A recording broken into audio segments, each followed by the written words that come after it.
impeachment against sa VP. Ano comment niyo doon? Si Inday, Opo. kaligayan ng Inday impeach nila.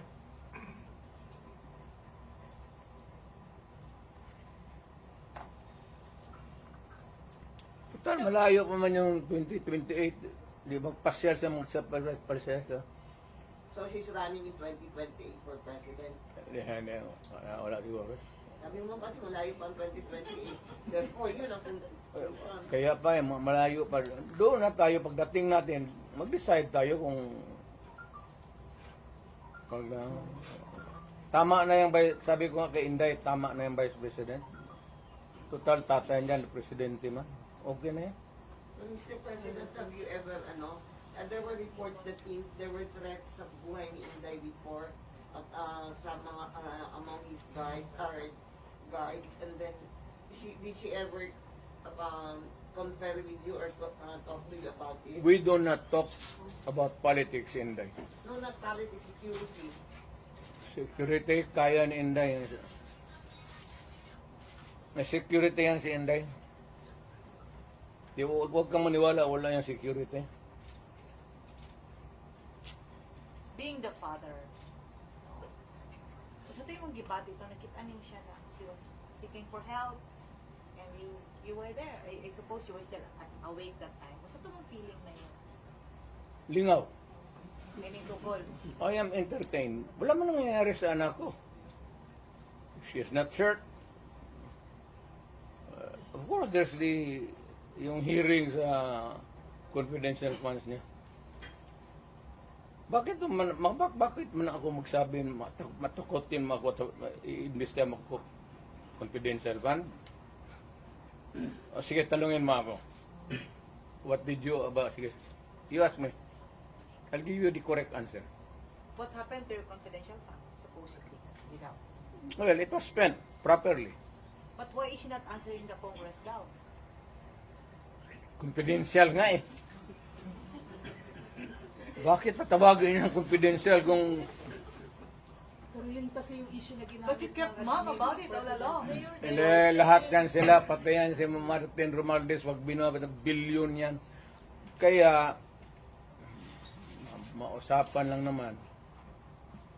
Maybe one of the things that I will do next is, of course, this time I would be appealing to every Filipino. Lahat na. Once and for all. Buhay man yung kuha, hindi man nasunog ang building nila, pero lang kung sunugin andyan man yan, buksan natin lahat.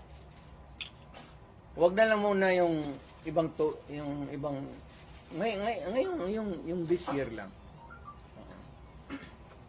Tapos, pagkatapos, buksan natin next year. Buksan ng Congress. Ang Congressman, hinamon ko ba sila? To open your books. Ang sagot naman to ni Trillanes, open your bank account. Makihati ka pa sa putang ng pera ko. Sa bangko, huwag kang magtanong kung saan ko nakuha yan. Kinukuha ko yan sa hold up, nakuha ko yan sa smuggling, wala ka nang pakialam. Nandiyan yan sa bangko. Pero ito, simple lang, opening of the bank, may libro. Hindi naman bangko yan eh. So, audit. Pero bingi man sila mayor sa Ang hindi talaga ino-audit, telling you now, without batting an eyelash, ang hindi ino-audit, Office of the President, pati Office of the Speaker of the House. Hindi ka magtanong ka ng witness. Katabi ko, speaker man yan, no? Tanongin mo ba kung may malakas ba na sira ulo dyan sa audit na mag-audit. Audit lang yan. So Mayor, you are saying that you are open to opening the Of course, he has to. Nandiyan, inaano lang nila yan. Hindi pa yun na careful masyado yan. Alam kasi niya. Kaya ingat.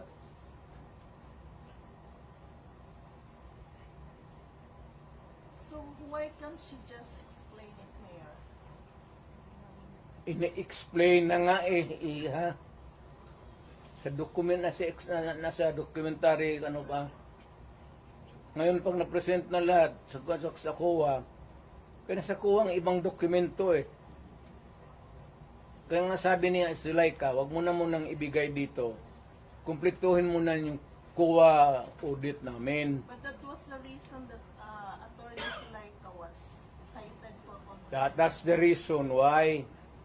Why should it be an interference kung sinabi ko, wag mo muna akong ipa-audit dito, tapusin mo yung audit doon, yung papilis nandyan yan. What is wrong with that?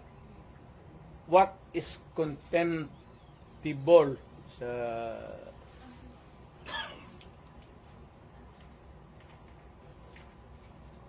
In a word, how would you describe all these procedures from the Senate, the Congress calling you and your children for investigation? No, I cannot talk for the Senate. The Senate, it's a bit formal. Well, at Congress, Tanungin mo si Bebot. Si Bebot man nandun. Bakit ako tanungin? Di man ako congressman. how do you see this now? Siya. Ikaw gani akong gipangutana. Kasi mo tanaw aning ginahimo karon sa Congress, no? It's you, Guwapo the eh, Vice President. Bebot Alvarez. Ikaw gani imong feeling. Kaya nga kinasagot kita eh. Ikaw lang. Bugwa kanta ka ani ron, no? Layo. Basta tayo mong feeling, Mayor, nga marag personal naman ni inyo, ha?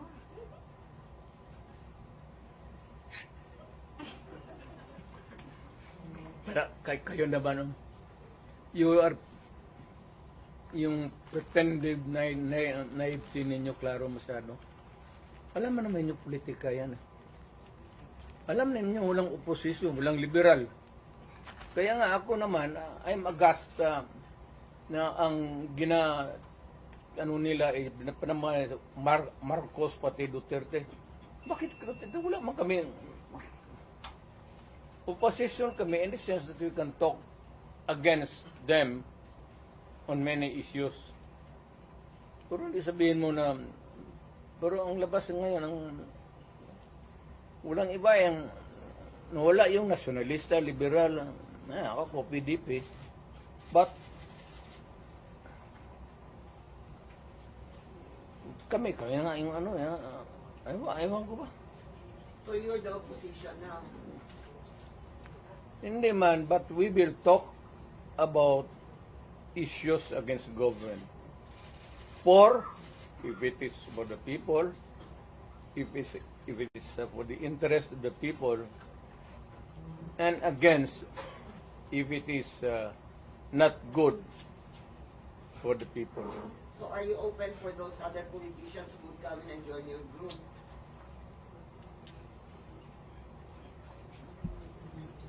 Wala mang matapang na politician yan.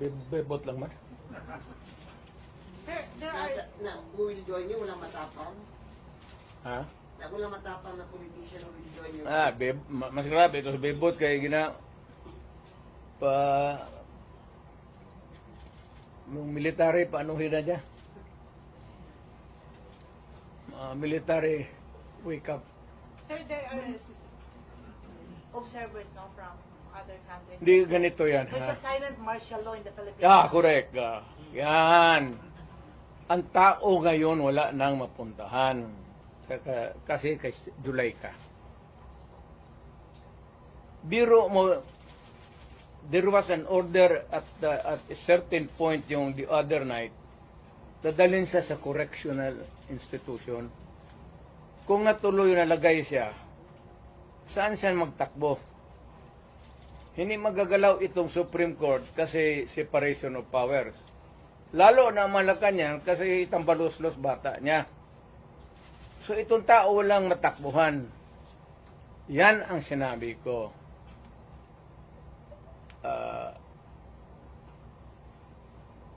there is a fractured governance na bali lang, hindi lang na-sprained. There is a fractured in the governance sa ating Pilipinas ngayon. Walang makakorek niyan. Nobody can correct Marcos. Nobody can correct Romualdez. Nobody can. It's a long process mapapil sa Supreme Court unless you dala ka ng kaso doon, matagalan yan. Mga next year pa yan. So if you want a redress of grievance, there is no urgent remedy. So it is only the military who says. Kaya ang sabihin ko, presidente ako, nakita ko ang sitwasyon. Kung gano'n rin ang presidente na in face of so many errors there, nagtupak-tupak na ng hanggang nagkaroon ng breakage, fractured governance. It is only the military who can correct it.